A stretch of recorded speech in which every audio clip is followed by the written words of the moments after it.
Hot take. After rewatching the OG Suicide Squad, I'ma slap the shit out you. That's when I smack the shit out you. I smack the shit out. That's when I smack the shit. What the fuck you gonna do? David Ayer's Suicide Squad. What is it? What happened to it? Let's talk about it. Now, I've been wanting to discuss this for a while, but what pushed me to finally make it is this post right here. You see, there are people out there who dislike James Gunn and the fans he's gained from his comic book movies so much that they will actually post something this cringe. Take the phone away from this nigga! When James Gunn's Suicide Squad released, I made a few videos about it. I did a review, and then another comparing it to the 2016 movie. Now, in those videos, I pointed out a few things. The first being that I don't consider the 2016 Suicide Squad to be David Ayer's movie, because of the changes made by Warner Brothers. We'll get to that. But I also pointed out that I think it's actually kind of dumb to see people praising the 2016 Suicide Squad movie as a way to put down James Gunn's new movie. This is dumb because they aren't supporting David Ayer by doing this. This isn't Ayer's movie. He says so himself that no one's actually ever seen his cut of the movie. Instead, these people are praising Warner Bros. Bastardization of the film, which is ironic because these are the same people who pushed for the Ayer Cut to be released. They want these filmmakers to have creative freedom, but are praising a movie that was cannibalized by the studio. It's actually pretty amazing. You can't make this shit up. Now, don't get me wrong. If you enjoyed the 2016 movie, that's fine. I'm talking about the people who are strictly praising it as a way to stick it to James Gunn and his fans. It's sad because I'm seeing people who were involved in the Ayer Cut movement do this, and it's really just a big fat L on their part. In one of my videos about the Suicide Squad, I mentioned that people were doing this. Fast forward over 6 months later, and people are still doing it. It was stupid then, and it's stupid now. So if you're now praising Studio Squad just because you don't like James Gunn, I'm gonna let you in on a little secret. This isn't the flex that you think it is. You stupid! So since the topic is on my mind, let's talk about what the Ayer Cut is, and what was removed, changed, and how it's different. You ready? Let's go. So besides just removing and reshooting several parts of the movie, they also brought in a company to re-edit it. This is the same company that did the Bohemian Rhapsody trailer, and that explains why the first part of this movie has such a fast-paced, spastic editing style, and the other half doesn't. That's also where you get all these weird transitions from with these strange color filters. It's like they were editing it to make it feel like a music video. Speaking of music, that was also changed. It was supposed to be an original score, but instead it was changed to be popular licensed music. And the score was done. It was finished. And the whole tone of the movie itself was changed, from the darker direction we saw in the 2015 Comic-Con teaser trailer, to a more upbeat, fun movie, like we saw in the Bohemian Rhapsody trailer, kind of giving off the Guardians of the Galaxy ripoff vibe, which also would explain the change from the original score to a licensed soundtrack instead. They also cut out and changed several scenes, events, character arcs, and their fates. Like, remember that image of Joker with the burnt face? It was in the trailer, but gone from the movie. Well, he was actually supposed to make an appearance during the final battle, and this is where Harley Quinn would stand up for herself and finally break away from that toxic relationship. Instead, that was cut out completely, and now we got Joker breaking her out of prison at the end. Also, Deadshot and Harley were going to have a thing going on throughout the movie. Oh yeah, and Diablo wasn't supposed to die, which explains why his death was handled so poorly and felt weird. They literally CGI removed him from scenes that took place after his death. The final battle with Enchantress was going to be different and not shot like whatever the fuck this mess is. Enchantress was going to grow up to 10 feet tall, and Katana was going to be possessed and fight against the team. And like I already mentioned, Joker was going to make an appearance during this final battle as well. But clearly all that is just gone. Although you can see glimpses of this stuff in the trailers. Here with Katana's eyes changing colors, so the final battle was going to play out differently. And of course, all of the Jared Leto Joker scenes were either scrapped,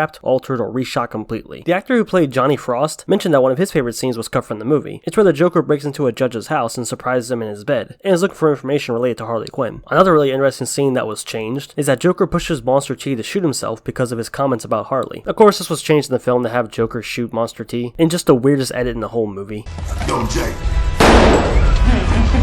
And all these scenes were filmed. The final battle, the third act, all the Joker scenes. Ayer said that they filmed them all. They just never got to use them. Also, the pacing was going to be different as well. Ayer mentioned that one of the openings they did was Dr. Moon discovering Enchantress, as well as seeing all the villains in their cells reflecting on how they got there. And you can see a glimpse of these scenes in the trailer and the movie, so they are filmed, they are done. They just didn't use them. Or the ones they did use, they're just quickly spliced in the film for like montages. And as we all know, the first act was changed to have Waller introducing everyone with the files. So it wasn't going to have all this fast-paced, frantic editing with weird, colorful transition effects as it montaged through introducing everyone. It was going to be slower and more serious. Now there are several script pages that were leaked online that showcased a lot of new and alternate scenes, some more Joker and Harley stuff, some Deadshot and Killer Croc conversations, as well as the final battle. So I'll leave a link down below if you want to check it out. And also David Ayer confirmed the runtime to be 2 hours and 22 minutes, and how there was actually a sequence where you actually get to see Slipknot get captured instead of just showing up. This was confirmed by the actor who played Slipknot. I believe that's mostly everything. I might have left a few things out, but that's the bulk of it.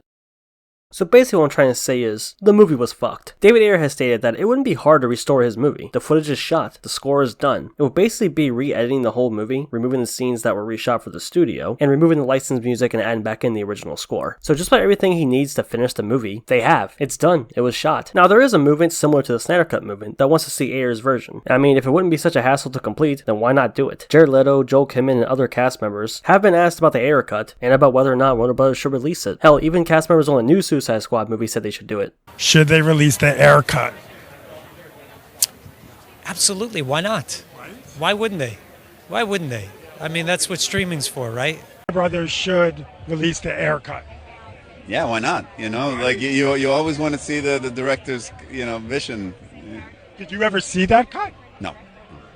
They should do it. Yeah, for sure. It sounds like a great idea. I think it's in a company's best interest to listen to their audience. And if it's something that's so in demand and they got it, why not? I think that's all a very complicated situation that I am Would you want to see it? I would want to see the cut of every movie I've been a part of that I've never seen. Yeah, I think they should. Yeah. Why not? Yeah, why not? I'm sure like it's a win-win for everyone. It's a win-win for him to get his vision out there, and also Warner Brothers makes double the money on the same film.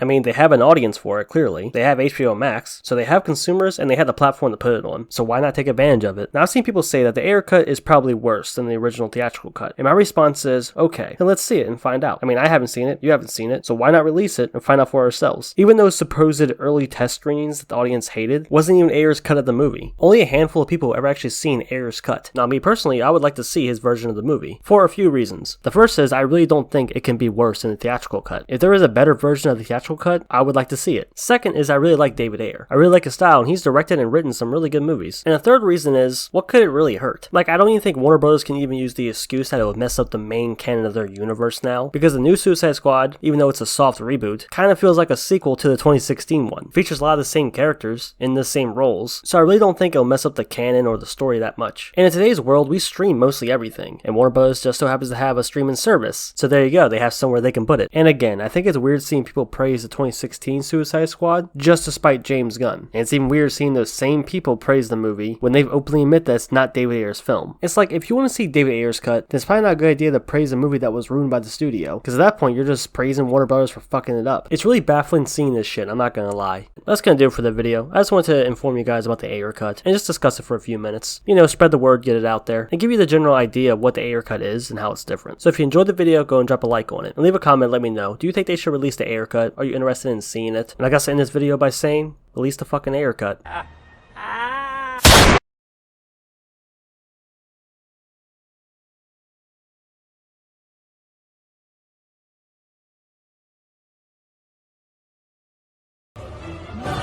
What? What? That Greek nigga! Give me a